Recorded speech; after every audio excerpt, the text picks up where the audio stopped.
With the WA borders closed for most of last year, Western Australians have developed a bit of a siege mentality.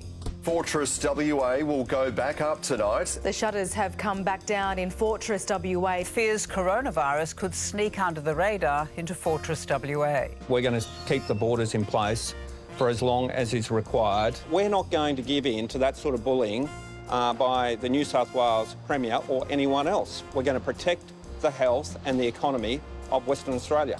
Yep, WA has been getting a taste of life without the filthy eastern states. And with the state election this weekend, there's a renewed appetite to shut the borders for good. Well, the pandemic is stoking interstate rivalries like never before, and now some in the West are looking for the exit. The Waxit Party says the state is marginalised and forgotten by the eastern states. A new poll in today's West found that 28% of West Aussies want WA to leave the Federation and become an independent country. Waxit, a Western Australian exit from the Federation. Now, Waxit may sound like the instruction I give my beautician every second Thursday. It's actually the name of a movement to make Western Australia an independent country. And much like the hair on my back, its roots go back decades. Friends, let me tell you the story from the beginning. See, Western Australians have always seen the East as a cursed backwater whose only export is wankers. Many never wanted to join the Federation when it went to a vote in 1900, but were bribed by the eastern states with, among other things, a shiny new train. But the dream of an independent WA never died, and secession went to a state referendum in 1933, where 66% of Western Australians voted to leave, which in 1933 was 4 men and a swan. Western Australians thought they were finally free, and even sent out invitations and had a victory party, until someone reminded them that the Federation was an indissoluble union and they couldn't dissolve it because that's what indissoluble means. Which goes to show you should always read the fine print, especially if you're signing the Constitution. Now, where was I? Then in the 70s, Gina Rinehart's dad, Lang Hancock, rekindled the movement with the West Australian Secessionist Party. May I ask how much of your involvement with this movement is in protection of your own self-interest, or is it a patriotism to Western Australia? Well, I wouldn't claim to be a patriot, but I've got money, and this is the only way I can see of protecting it.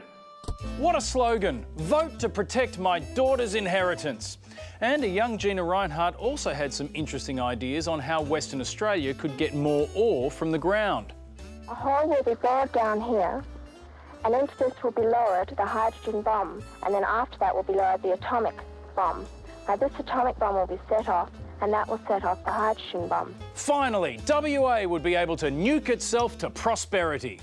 And while the Liberal Party in WA passed a motion to examine secession in 2017, to get a federal referendum it would need the backing of Scott Morrison. And good luck getting that guy to give up a mine. Many Western Australians want to leave for one simple reason. They live in a booming, mineral-rich state and are sick of sharing their wealth with the rest of the country. People here are rightfully a bit unhappy about the fact the other states don't seem to appreciate us. Western Australia carries the nation. We carry the nation. It's a fact. While the catch cry for American independence was no taxation without representation, WA has just gone with no taxation. And while it is true that WA has recently gotten the least back from the GST it pays, there's a reason it may not want to pull the pin on Federation just yet. We have a single pillar economy in West Australia. 80% of our mining is iron ore mining, and the fear is that one day that customer may source his product elsewhere, and then we could very well become the welfare state of Australia. If China stops buying iron ore, WA will have to fall back on its next biggest exports, Chardonnay and bikies. But despite this, there will still be some Western Australians who vote Waxit this weekend. And to them, I say fine. If you want to go, go. But you can't do it without a civil war. Right. South Australia, you take wine country. Start with the whites, move on to the reds, then take their ports. Queensland, you take Gina's mines, but for God's sakes, look out for her nukes. Tassie, take Rottnest Island. Victoria, party boats up the Swan. And New South Wales, bring me the head of Basil Zempilas. The best part is that Western Australia won't see this broadcast for another 3 hours. The element of surprise is on our side. To Federation! They may take away our lives, but they'll never take away our mining royalties.